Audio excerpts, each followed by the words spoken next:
I don't like sewing fursuit necks, and that's what I'm going to do in this video. First of all, the head actually turned out to be a bit bigger than I needed it to be, even after adjustment.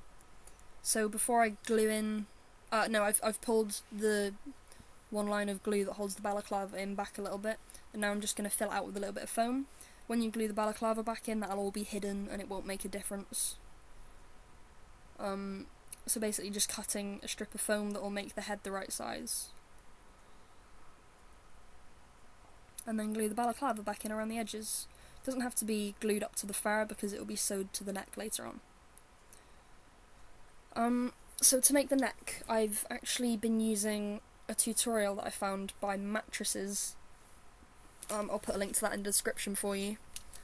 I used to struggle a lot with fursuit necks. I found them an absolute pain, so this tutorial saved my life. It makes it so much easier. It's just a simple pattern that you just follow. I'll link you right to that, because it's fantastic. I struggled with necks all the time. I just sort of wing it and see what happens. But with this method, I find it pretty much works every time, just with a little bit of tweaking to make sure that it's perfect. It's all done by measurements.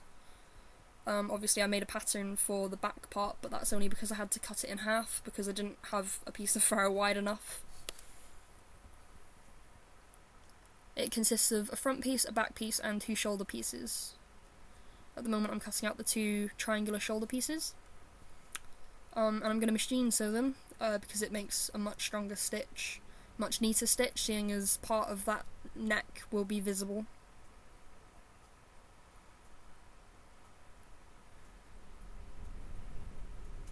I pinned it occasionally, not all the time. Just sewing it right sides together, simple straight stitch. Thread colour doesn't matter, but not something too contrasty. I didn't sew the neck entirely up though. I left one side open, which I will then sew up by hand, because this way it's easier to sew onto the head.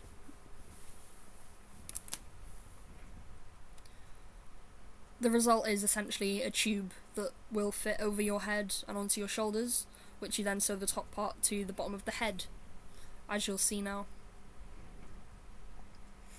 Definitely pin the neck on, always. I recommend that.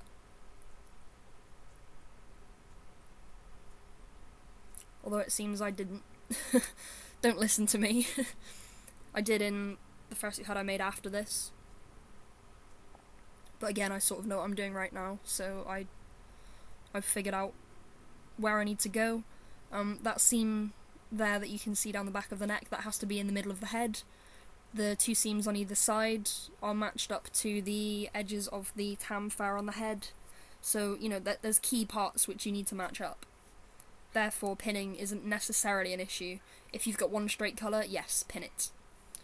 But seeing as I don't, and I have to match up the tan seams to the tan seams, and the ivory seams to the ivory seams, it's sort of already got those sort of key parts together. As you can see, by not sewing that one edge of the neck, it just makes it a little bit easier to turn it inside out, so you can sew it to that part of the head easier. I actually forgot to mention earlier, you don't want to glue down the very edges of the fur because you'll want to sew the neck to it.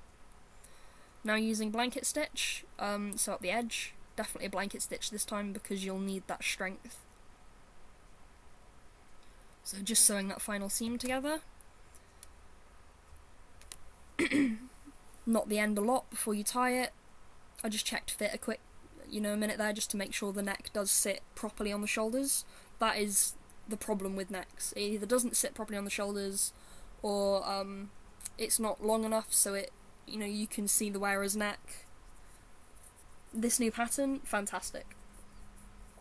So I definitely pin the balaclava. You don't want to stretch the balaclava or the fur because it will be visible from the other side. If you stretch the balaclava, then the fur will wrinkle up on the outside. If you stretch the fur, then it'll wrinkle up the balaclava on the inside. So make sure you find the front and back middle points and the 2 side middle points and line them up with your fur. Check that neither of it's stretching, and then you can sew it in with whichever stitch you find appropriate. I've been fine using a whip stitch for this.